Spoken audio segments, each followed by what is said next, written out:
Halo Lovers, selamat datang channel Autosia.com. Pada Gias 2018, PT Honda Prospect Motor akhirnya merilis all new Honda Brio, baik yang Satya maupun yang RS. Artinya, mobil hatchback ini usianya sudah lebih dari 1 tahun.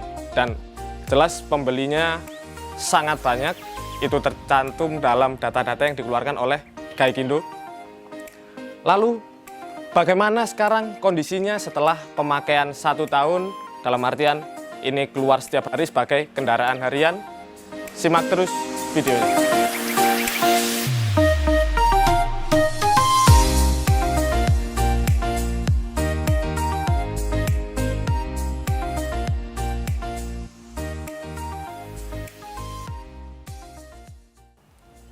Sedikit mengenai Honda Brio Satya, mobil ini adalah versi LCGC-nya.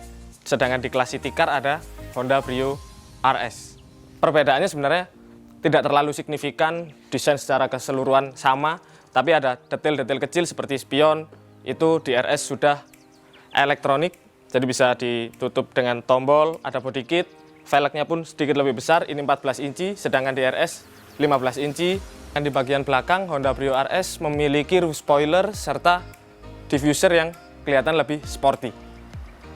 Sekarang kita langsung lihat saja bagaimana kondisi mobil ini. Oh ya, ini adalah Honda Brio Satya ACVT batch pertama tahun 2019. Diterimanya sih tahun 2019, tapi ikut yang pertama. Nah, di beberapa bagian sudah mulai muncul luka-luka perang, scars of war gitu. Di belakang ada baret halus, serta ini baret yang lumayan dalam, spion jelas ada baret-baret, bumper depan, belakang. Begitu juga dengan ini, panel di belakang handle. Nah, ini biasanya ini muncul baret karena terkena kuku orang yang membuka pintunya. Dan ini sangat wajar sekali. Turun ke kaki-kaki, ini masih terpasang ban bawaan pabrik Dunlop NASIF EC300 berukuran 175/65 ring 14. Setelah setahun berjalan dan menempuh sekitar 9.500 km, ban ini kondisinya masih oke, masih tebal, dan mampu memberikan cengkraman yang baik di jalanan basah maupun kering. Sekarang kita lihat kondisi di balik kap mesinnya. Honda Brio Satya ini menggunakan mesin yang sama seperti varian-varian lainnya. RS, baik yang Satya S itu pun sama.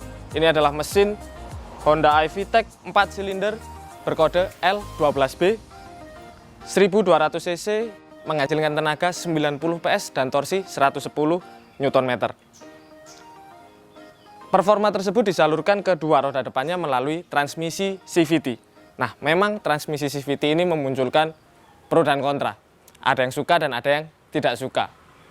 Tak sedikit yang menyatakan bahwa karena hadirnya transmisi CVT, mobil berakselerasi jadi lebih lambat. Tapi justru ini yang membuat bahan bakarnya efisien ketika penggunaan di dalam kota. Karena transmisi CVT itu menjaga putaran mesin tetap rendah. Setelah 1 tahun, kalau tidak pernah masuk ke detailing mobil, pasti debu-debu mulai menumpuk di beberapa bagian. Ini di cover mesinnya, di aki, ya di mana-mana, tapi kondisinya masih memberikan performa yang baik ketika dibutuhkan di perkotaan maupun untuk menempuh jarak yang lebih jauh. Kemudian yang penting untuk sebuah city car adalah konsumsi bahan bakarnya. Dengan metode berkendara yang ala kadarnya, tanpa memperhatikan indikator eko, ya kondisi jalanan macet, kadang dibawa keluar kota yang lebih cenderung stabil, Honda Brio Satya ACVT ini mampu memiliki efisiensi bahan bakar di angka 14 km per liter. Artinya jika autolovers membawa mobil ini lebih jauh di kecepatan yang lebih tinggi dan stabil, mungkin konsumsi bahan bakarnya bisa lebih baik lagi menyentuh 17 bahkan 20 km per liter. Sekarang kita masuk ke interiornya.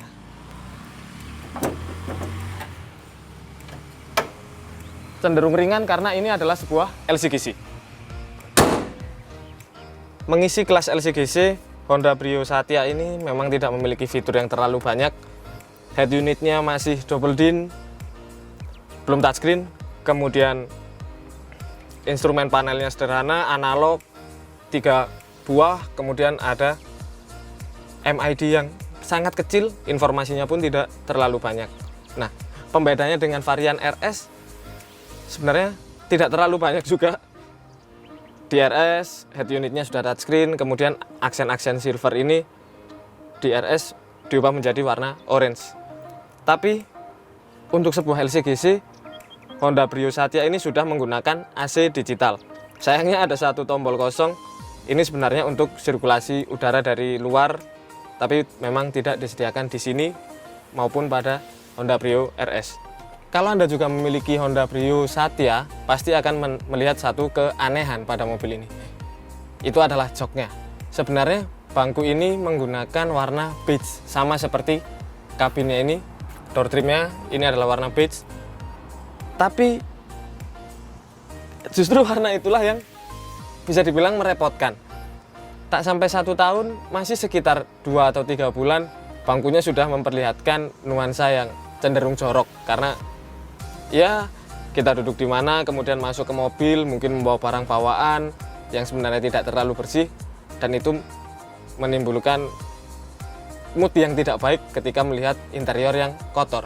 Karena itu ini diganti dengan yang bahan semi kulit berwarna hitam untuk membuatnya menjadi lebih awet.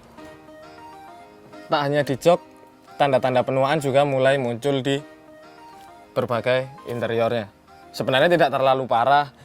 Misalkan di door trim ini panelnya ada cat yang mulai terkelupas. Selain itu ada goresan-goresan. Kalau kita menaruh koin atau mungkin kunci rumah, itu ada mulai muncul beberapa goresan. Sebenarnya yang cukup mengganggu pada mobil ini adalah bentuk dashboardnya. Tidak jelek, tapi ini sangat seragam dengan produk-produk Honda lainnya seperti di Honda Mobilio, Honda HR-V, itu kurang lebih sama seperti ini. Lalu kalau kita melihat di balik pintunya ini, ketika mencuci mobil, kadang ada bagian yang tidak kering dan itu meninggalkan bekas air atau water spot di beberapa bagian. Perubahan yang sangat positif ada di belakang sini. Karena wheelbase-nya memanjang 60 mm, ruang di kabin belakang ini menjadi lebih lega. Ini posisi mengemudi standar saya tingginya 172 cm dan ini masih ada legroom yang sangat luas. Jadi enak.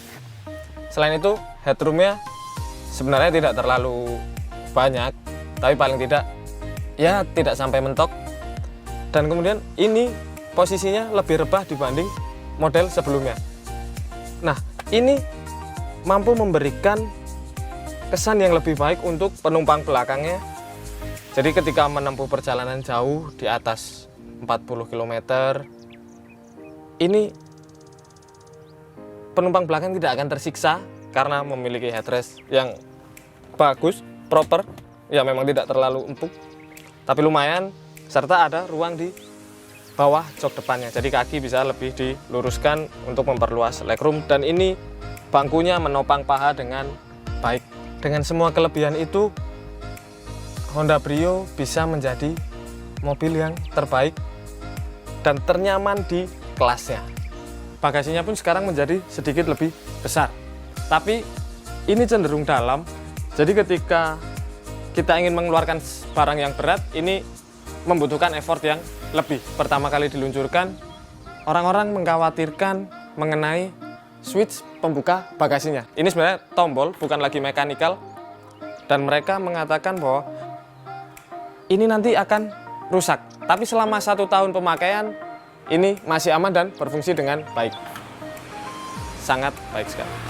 Lalu apakah dengan beberapa tanda penuaan tersebut akan mengurangi rasa fun to drive dari Honda Brio Satya ini? Kita langsung coba turun ke jalan raya. Soal rasa berkendaranya, ini posisinya cukup nyaman meskipun joknya tidak memiliki pengaturan tinggi, hanya reclining dan maju mundur serta setirnya itu hanya tilt, tidak bisa teleskopik.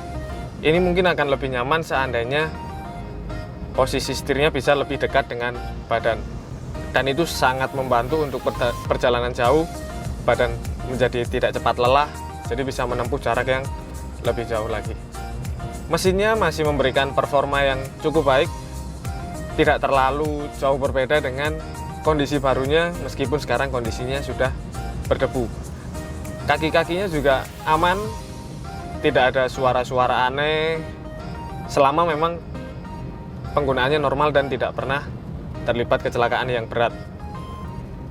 Ini masih mampu memberikan peredaman yang baik ketika melewati jalan-jalan yang tidak rata, bumpy-bumpy kecil. Bannya juga cengkramannya masih bagus, karena memang kondisinya tadi pun tidak terlalu buruk. Untuk steeringnya ini masih terasa solid, belum terlalu meleset antara putaran setir dan roda ketika berbelok. Memang sudah mulai muncul gap sedikit, sangat sedikit ini ya, tapi masih terasa direct setirnya dan masih bisa diandalkan dengan rasa pengendalian khas dari Honda. Kabin Honda Brio ini terasa cukup kedap, padahal Honda mengaku tidak melakukan apapun soal peredamannya. Tapi memang mereka sempat menyatakan bahwa ada perubahan di sistem pembuangan mesinnya, jadi suara yang dihasilkan mesin lebih halus, begitu juga dengan knalpotnya, dan ternyata berpengaruh ke kabin. Padahal ya itu tadi, tidak ada penambahan peredaman baik di door trim maupun di atapnya. Memang kalau hujan deras, suara yang di atap ini agak mengganggu, dan juga lampunya karena masih bohlam, ketika malam hari tidak terlalu terang, tapi ya cukuplah jika Anda menggunakannya sebatas di perkotaan dan juga jalan-jalan dengan penerangan yang memadai.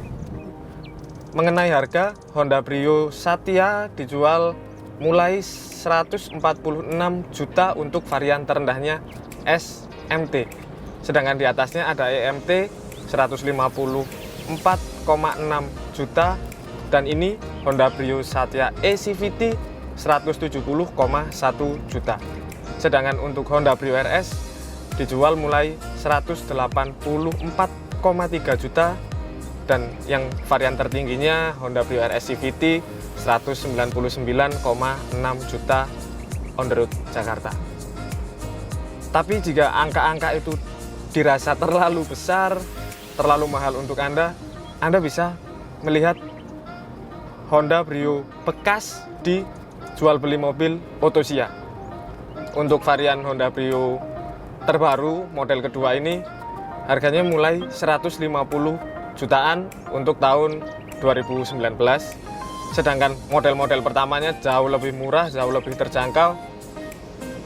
Ya di angka 130 juta, ada yang juga di bawahnya tergantung tahunnya.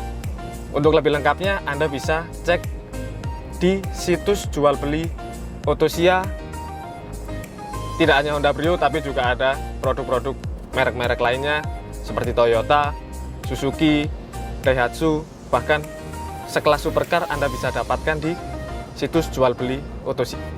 Dengan masa pakai setahun, jelas ada tanda-tanda bahwa mobil ini mengalami penuaan. Terdapat baret-baret halus di eksteriornya, kemudian beberapa cat di interior juga mulai kotor, terlebih di joknya yang berwarna beige. Tapi tidak ada kerusakan yang signifikan selama mobil ini tidak mengalami kecelakaan berat. Mesinnya masih halus, transmisi dan juga suspensinya masih bekerja dengan baik.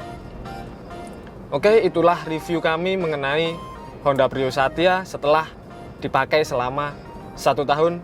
Jangan lupa main-main ke situs kami di www.ottosia.com, berisi beragam ulasan menarik mengenai mobil dan motor, serta hal-hal unik terkait otomotif lainnya. Sampai jumpa di video-video berikutnya.